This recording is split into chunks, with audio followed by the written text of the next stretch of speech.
सुरभि, इससे बात मत करो। इसमें तो बोलने का कोई गुण ही नहीं है। हाँ। ये तो बगैर सोचे समझे बोल जाती है। नहीं नहीं दोस्तों, इस बेचारी को तो भाषा का ज्ञान ही नहीं है।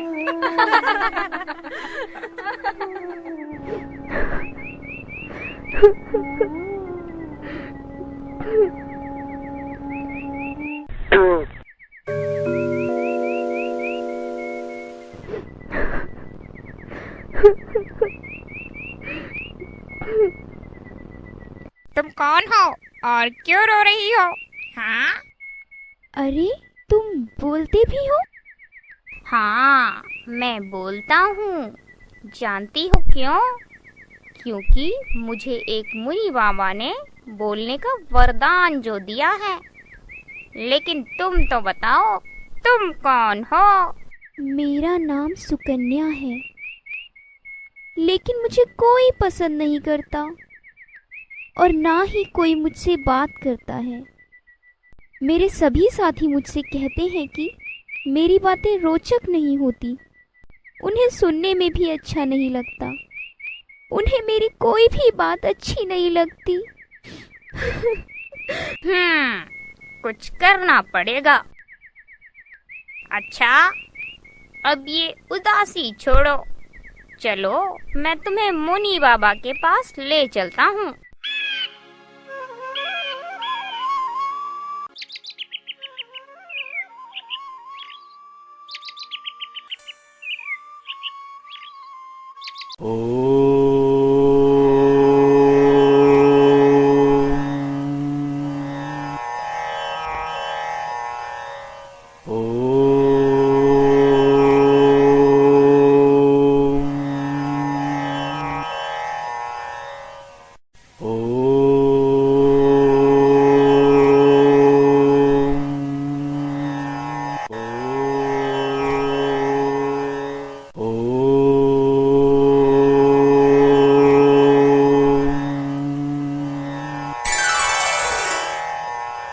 अरे तुम यहाँ क्या कर रहे हो टर्टल?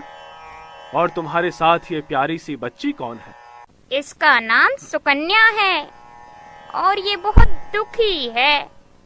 क्या आप इसकी समस्या का समाधान कर सकते हैं? हाँ हाँ जरूर, परंतु इसकी समस्या क्या है? बोलो बच्ची, तुम्हें क्या चाहिए? बाबा, मैं इसलिए परेशान हूँ क्योंकि मैं जो भी लिखती हूँ किसी को पसंद नहीं आता, कहते हैं सुंदर नहीं है। दुखी मत हो बच्ची, अभी मैं तुम्हारे कष्टों का निवारण करता हूँ, पर पहले तुम मुझे कुछ नमूने के रूप में बोलकर तो सुनाओ। ठीक है। सरस्वती ने वीणा उठाई और उठाकर गाने लगी। अरे नहीं, ऐसे नहीं, ऐसे बोलेंगे जैसे विमल वाणी ने वीणा ली। ये इसी बात को कहने का एक और सुंदर रूप है, इसे ही अलंकृत भाषा कहते हैं। चलो पहले मैं तुम्हें अलंकारों के बारे में बताता हूँ, जिससे काव्य या भाषा की सुंदरता को बढ़ाया जा सकता है। अर्थ। अलंकार का अर्थ है आभूषण। जिस प्रकार गहने या आभूषण धारण करने से सौंदर्य में वृद्धि हो जाती है, उसी प्रकार काव्य की शोभा बढ़ाने वाले तत्व अलंकार कहलाते हैं। ओम ऐं ह्रीं क्रीं चामुंडाय विष्महे नमः। ओम ऐं ह्रीं क्रीं चामुंडाय विष्महे नमः। ओम ऐं ह्रीं क्रीं चामुंडाय विष्महे नमः। ओम ऐं ह्रीं क्रीं चामुंडाय विष्महे नमः।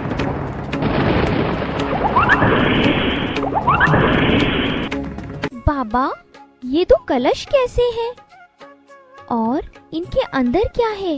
ये वो अलंकार हैं जो तुम्हारी काव्य भाषा को एक नया रूप और एक नया अर्थ देंगे। मैं तुम्हें विस्तार पूर्वक इनके बारे में बताता हूँ। अभी मैं शब्दालंकारों में से 3 प्रकार के अलंकार बताता हूँ: अनुप्रास, यमक और श्लेष अलंकार। अलंकार के भेद। शब्दालंकार, जहाँ किसी शब्द विशेष के कारण चमत्कार या सौंदर्य में वृद्धि हो, वहाँ शब्दालंकार माना जाता है। प्रमुख शब्द अलंकार है अनुप्रास, श्लेष, यमक। अर्थालंकार। जहाँ काव्य के अर्थ से चमत्कार स्पष्ट हो वहाँ अर्थालंकार माना जाता है। प्रमुख अर्थालंकार हैं उपमा, रूपक, उत्प्रेक्षा, अतिशयोक्ति, अन्योक्ति आदि। सारांश। काव्य की शोभा बढ़ाने वाले तत्व अलंकार कहलाते हैं। अलंकार दो प्रकार के होते हैं, शब्दालंकार और अर्थालंकार। शब्दालंकार में शब्द विशेष के कारण चमत्कार या सौंदर्य में वृद्धि होती है।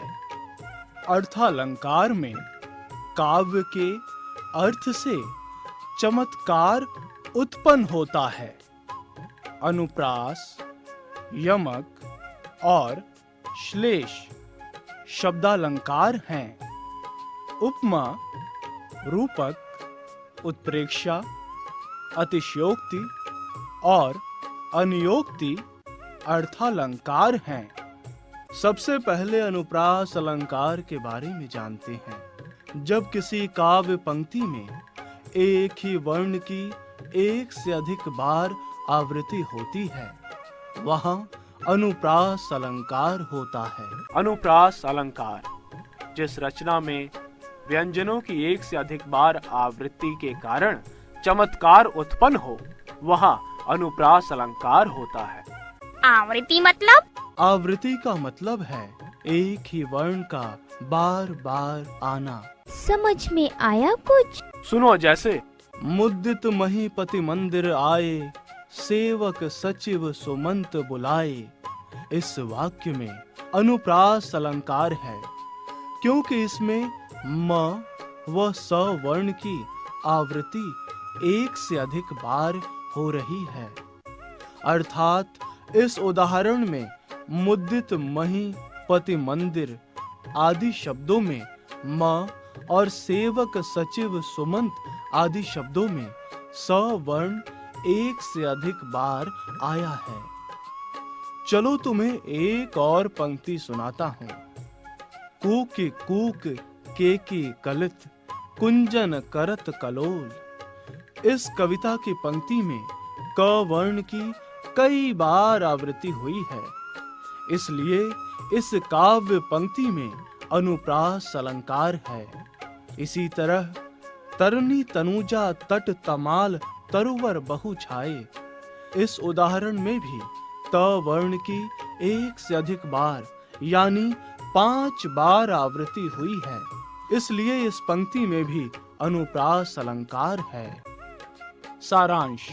अनुप्रास अलंकार में एक ही वर्ण की एक ही पंक्ति में एक से अधिक बार आवृत्ति होती है। एक ही वर्ण की आवृत्ति होने से काव्य में सौंदर्य उत्पन्न हो जाता है। अच्छा, अब दूसरा अलंकार यमक अलंकार है। इसमें एक शब्द की आवृत्ति बार बार होती है, जैसे वर्षत वारित बूंद। रहे ना मेढक के मेढक, तुम्हें तो हर तरफ बारिश ही बारिश नजर आएगी। अरे नहीं बच्चे, इसमें तो अनुप्रास अलंकार है क्योंकि इसमें एक अक्षर की आवृत्ति हो रही है, जबकि हमने बताया कि यमक अलंकार में एक शब्द की आवृत्ति एक से अधिक बार होती है, लेकिन इसका अर्थ भिन्न होता है। यमक अलंकार जिस रचना में एक शब्द बार बार आए किंतु उसका अर्थ अलग अलग रहता है वहाँ यमक अलंकार होता है। जैसे 3 बेर खाती थी वे 3 बेर खाती है। इसमें एक बेर का अर्थ फल है तथा दूसरे बेर का अर्थ बार है। इसी तरह काली घटा का घमंड घटा। इस पंक्ति का अर्थ हुआ काले बादलों का घमंड या गर्व कम हुआ। इस पंक्ति में घटा शब्द 2 बार आया है, किंतु हर बार उस शब्द का अर्थ अलग अलग है। पहला शब्द घटा बादल अर्थात घटाओं के लिए है, जबकि दूसरा घटा शब्द कम करने के संबंध में है। इस तरह इस पंक्ति का मतलब हुआ कि काली घटाओं का घमंड कम हुआ। इसी तरह एक मजेदार दोहा और याद आ गया। माला फेरत जुग भया, फिरा न मन का फेर, कर का मन का डारिके, मन का फेर। इस पंक्ति का अर्थ हुआ कि हे मनुष्य, तू माला फेर कर ईश्वर को याद करता है, उसका जाप करता है, मगर अपने मन में अच्छाई नहीं लाता है, अर्थात अपने मन को साफ नहीं करता है। तू अपने कर अर्थात हाथ का, मन का अर्थात माला दाने को छोड़कर अपने मन रूपी मन का अर्थात दाने को फेर स्वच्छ कर, पवित्र कर। इस दोहे में मन का शब्द 4 बार आया है। फेरा न मन का फेर, कर का मन का और मन का फेर। इस दोहे में मन का एक अर्थ हुआ हृदय का, दूसरा अर्थ हुआ माला का दाना अर्थात मन का। तो इस दोहे का अर्थ इन दोनों अर्थों को मिलाकर बना है। सारांश। यमक अलंकार में एक ही शब्द बार बार आता है, अर्थात एक से अधिक बार। हर बार उस शब्द का अर्थ अलग अलग होता है। और अब तीसरा अलंकार है श्लेष। अच्छा, मतलब चिपकने वाला पदार्थ यानी गोंद होता है। हाँ, तुम लगभग सही हो। श्लेष अलंकार वहाँ होता है जहाँ एक ही शब्द में एक से अधिक अर्थ चिपके हुए होते हैं। श्लेष अलंकार जहाँ एक शब्द के द्वारा अनेक अर्थों का बोध होता है, वहाँ श्लेष अलंकार होता है। जैसे नव जीवन दो घनश्याम हमें। इस पंक्ति का अर्थ है, हे काले बादल, हमें जल बरसाकर नया जीवन दो। तथा दूसरा अर्थ है, हे सांवले कृष्ण, हमें नया जीवन दो। इस अलंकार में घनश्याम के 2 अर्थ हैं, काले बादल और श्री कृष्ण। और जीवन के भी 2 अर्थ हैं, जीवन और जल। अर्थात एक ही शब्द घनश्याम से 2 अर्थ चिपके हुए हैं, इसलिए यहाँ श्लेष अलंकार है। आपने रहीम का दोहा तो सुना ही होगा। रहीमन पानी राखिए, बिन पानी सब सून, पानी गए न उबरे, मोती मानुष चून। इस दोहे में रहीम पानी के गुणों का बखान करते हुए कहते हैं कि मनुष्य को हमेशा पानी के महत्व को समझना चाहिए, क्योंकि एक बार पानी चले जाने पर कुछ नहीं बचता। रहीम पानी को मोती, मानुष और चून 3 संदर्भों में समझाने का प्रयास करते हैं कि जिस तरह मनुष्य की आंखों का पानी अर्थात आत्मसम्मान समाप्त हो जाने पर कुछ नहीं बचता, उसी प्रकार मोती की चमक समाप्त होने के बाद उसकी कोई कीमत नहीं रहती। तथा चून अर्थात कलई भी बिना पानी नहीं गल सकती। कलई करने के लिए उसे भिगोने की जरूरत होती है, जो कि पानी के बिना संभव नहीं है। अर्थात मनुष्य, मोती और चून तीनों संदर्भ में पानी अपनी भूमिका निभाता है। इस तरह दोहे में रहीम जी ने पानी शब्द के साथ 3 अर्थ जोड़े हैं। पहला चमक के अर्थ में जो मोती के साथ जुड़ता है, दूसरा मनुष्य के संदर्भ में इज्जत या आत्मसम्मान से है, और तीसरा चून के संदर्भ में जो पानी से जुड़ता है। इस तरह पानी से 3 अर्थ चिपके हुए होने के कारण श्लेष अलंकार है। इसी तरह यह उदाहरण देखते हैं। मंगत को देख ही पट देत बार बार है। इस उदाहरण का एक अर्थ है कि मांगने वाले को देखकर कोई किवाड़ अर्थात दरवाजा बंद कर देता है। दूसरा अर्थ है कि मांगने वाले को देख उसको भीख में वस्त्र देता है। इस तरह इस उदाहरण में पट शब्द से 2 अर्थ चिपके हुए हैं, पहला वस्त्र, दूसरा किवाड़। तो यहाँ भी श्लेष अलंकार है। सारांश। श्लेष का अर्थ है चिपकना। श्लेष अलंकार में एक शब्द के साथ अनेक अर्थ चिपके रह। तो ये थे शब्दालंकार, और अब मैं तुम्हें अर्थालंकारों के बारे में बताता हूँ। अरे भाई, ये तो वही दूसरा कलश है जो यज्ञ से निकला था। तुम्हें पता भी है उस कलश में क्या था? आए बड़े अक्लमंद। अरे अरे झगड़ो नहीं, मैं बताता हूँ। अर्थालंकार वो होते हैं जिनमें शब्दों के अर्थ के कारण सुंदरता उत्पन्न होती है। अर्थालंकार जहाँ काव्य के अर्थ से चमत्कार स्पष्ट या उत्पन्न हो, वहाँ अर्थालंकार माना जाता है। प्रमुख अर्थालंकार हैं उपमा, रूपक, उत्प्रेक्षा, अतिशयोक्ति, अन्योक्ति आदि। चलो अब उपमा अलंकार के विषय में भी बात कर ली जाए। वो खाने वाला उपमा?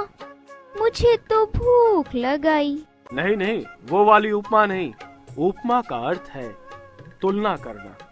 जहाँ किसी वस्तु की तुलना दूसरे किसी प्रसिद्ध प्राणी या वस्तु से की जाती है, वहाँ उपमा अलंकार होता है। उपमा अलंकार के 4 अंग होते हैं। उपमान, जिससे तुलना की जाती है। उपमेय, जिसकी तुलना की जाती है। वाचक शब्द, जिन शब्दों की सहायता से समानता का बोध होता है। साधारण धर्म, उपमेय और उपमान में जो गुण समान पाया जाता है उसे साधारण धर्म कहते हैं। उपमा अलंकार अत्यंत समानता के कारण सर्वथा अलग होते हुए भी जहाँ एक वस्तु या प्राणी की तुलना दूसरी प्रसिद्ध वस्तु या प्राणी से की जाती है, वहाँ उपमा अलंकार होता है। उपमा के 4 अंग होते हैं। उपमेय, वर्णित वस्तु। उपमान, समानता की जाने वाली वस्तु। साधारण धर्म, समानता बताने वाला गुण। वाचक शब्द, तुलनात्मक शब्द। जैसे वो दीप शिखा सी शांत भाव में लीन। हाँ, अब समझ में आया। जैसे कैसा प्यारा पानी है अमृत के जैसा। ऐसे नहीं, इसे और अच्छे ढंग से कहो। निर्मल तेरा नीर अमृत के सम उत्तम है। बिल्कुल ठीक। यहाँ उपमा अलंकार है, क्योंकि इस पंक्ति का अर्थ है कि तेरा स्वच्छ पानी अमृत के समान श्रेष्ठ है।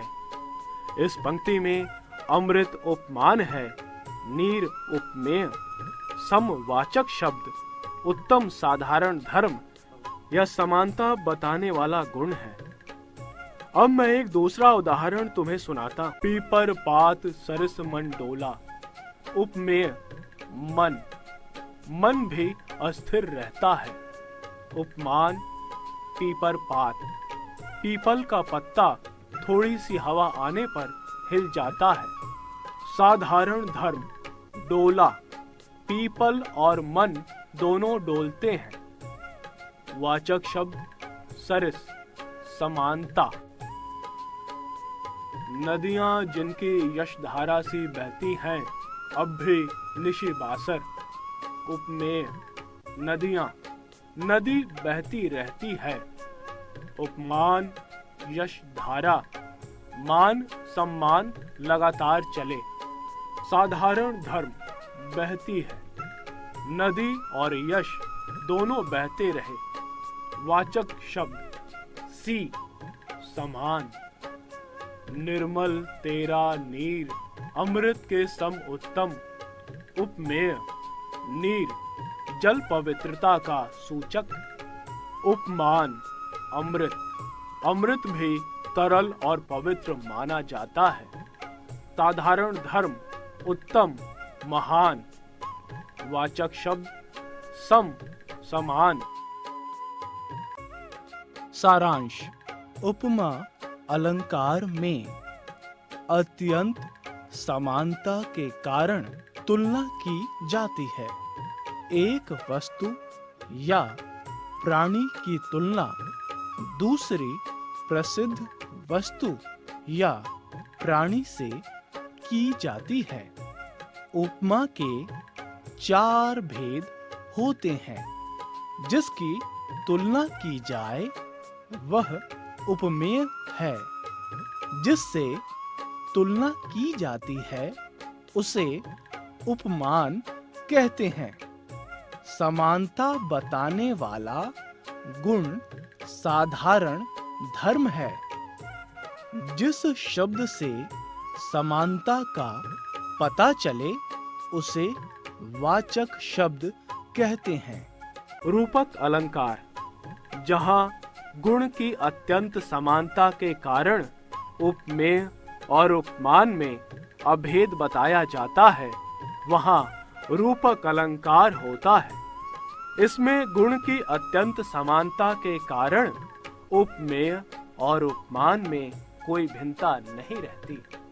जैसे मैया मैं तो चंद्र खिलौना लय हूँ।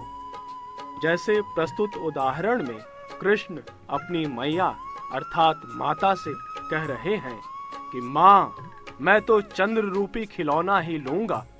इसमें भी उपमान और उपमेय होता है। किंतु रूपक अलंकार में चंद्रमा उपमेय पर खिलौने उपमान का आरोप है।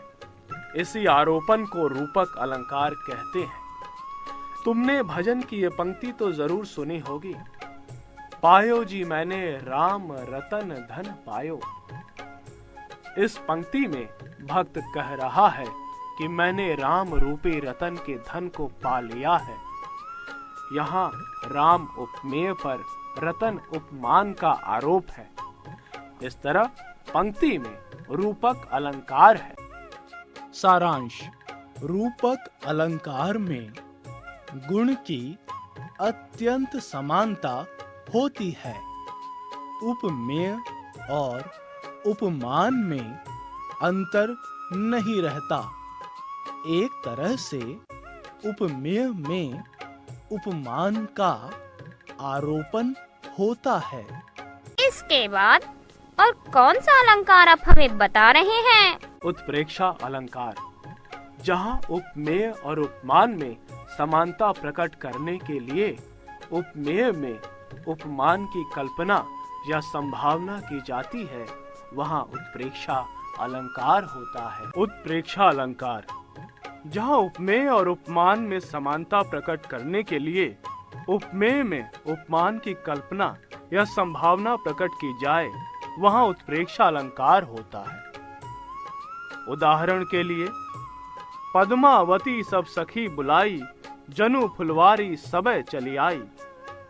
इस उदाहरण में पद्मावती ने जब सभी सखियों को बुलाया, वे सखियां इस तरह आईं मानो पूरी फुलवारी उठकर आ गई हो। इसमें उपमेय सखियों में उपमान फुलवारी की संभावना या कल्पना की जा रही है, इसलिए यहाँ उत्प्रेक्षा अलंकार हुआ। एक और उदाहरण से शायद बात समझ में आ जाए। उस काल मारे क्रोध के, तनु कांपने उसका लगा, मानो हवा के जोर से सोता हुआ सागर जगा। इस उदाहरण से अर्थ निकलता है कि क्रोध के कारण उसका शरीर इस तरह कांपने लगा मानो किसी ने सोए हुए सागर में हलचल मचा दी हो। प्रस्तुत उदाहरण में क्रोध से कांपते शरीर में सोए हुए सागर के जागने की संभावना प्रकट की गई है, इसलिए यहाँ उत्प्रेक्षा अलंकार हुआ। इसी तरह झुककर मैंने पूछ लिया, खा गया मानो झटका। प्रस्तुत उदाहरण में बस के ड्राइवर के रुकने की संभावना झटका खाकर रुकने से हुई है, इसलिए यहाँ उत्प्रेक्षा अलंकार है। उत्प्रेक्षा अलंकार में मनो, मानो, मनु, मनहु, जनो, जानो, जनु, जनहु आदि शब्दों का प्रयोग होता है। सारांश, उत्प्रेक्षा अलंकार में उपमेय में उपमान की संभावना व्यक्त की जाती है। मनो, मानो, मनु, मनहु, जनो, जनु, जनहु आदि शब्दों का प्रयोग होता है। अगला अलंकार अतिशयोक्ति अलंकार है। इसमें वस्तु या घटना का अत्यंत बढ़ा चढ़ाकर वर्णन किया जाता है। अतिशयोक्ति अलंकार जहाँ पर किसी वस्तु या घटना का खूब बढ़ा चढ़ाकर उल्लेख या वर्णन किया जाए, वहाँ अतिशयोक्ति अलंकार होता है। बढ़ा चढ़ाकर मतलब? जैसे हनुमान की पूंछ में लगन न पाई आग, लंका सगरी जल गई, गए निशाचर भाग। इस पद्यांश में हनुमान की पूंछ में आग लगाने से पूर्व ही सारी लंका की जलने की बात बढ़ा चढ़ाकर कही गई है। इसलिए यहाँ अतिशय उक्ति का प्रयोग है, जिस कारण अतिशयोक्ति अलंकार है। और अतिशय उक्तियां सुनो। पड़ी अचानक नदी अपार, घोड़ा कैसे उतरे पार, राणा ने सोचा इस पार, तब तक चेतक था उस पार।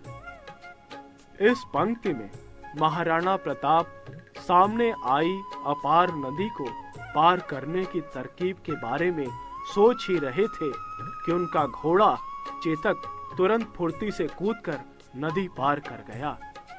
इस तरह प्रस्तुत उदाहरण में घोड़े की फुर्ती बताने के लिए अतिशय उक्ति का सहारा लिया गया है, जिससे घोड़े की बहादुरी का पता चल सके। एक और उदाहरण सुनो। देख लो साकेत नगरी है यहीं, स्वर्ग से मिलने गगन में जा रही। प्रस्तुत उदाहरण में कवि ने साकेत नगरी के ऊंचे भवनों द्वारा आकाश की ऊंचाइयों को छूने का बढ़ा चढ़ाकर वर्णन किया है, इसलिए इसमें अतिशयोक्ति अलंकार है। सारांश। अतिशयोक्ति अलंकार में अतिशय उक्ति होती है। अतिशय का अर्थ बढ़ा चढ़ाकर वर्णन करना। इस तरह इस अलंकार में बढ़ा चढ़ाकर कथन का वर्णन किया जाता है। जैसे तुम बहुत समझदार हो, मैंने ये बात बढ़ा चढ़ाकर बोली है, इसमें अतिशयोक्ति अलंकार है। नहीं नहीं, ये तो सच्चाई है, अतिशयोक्ति अलंकार नहीं। अच्छा, अब झगड़ा मत करो, एक और अलंकार के विषय में जानो।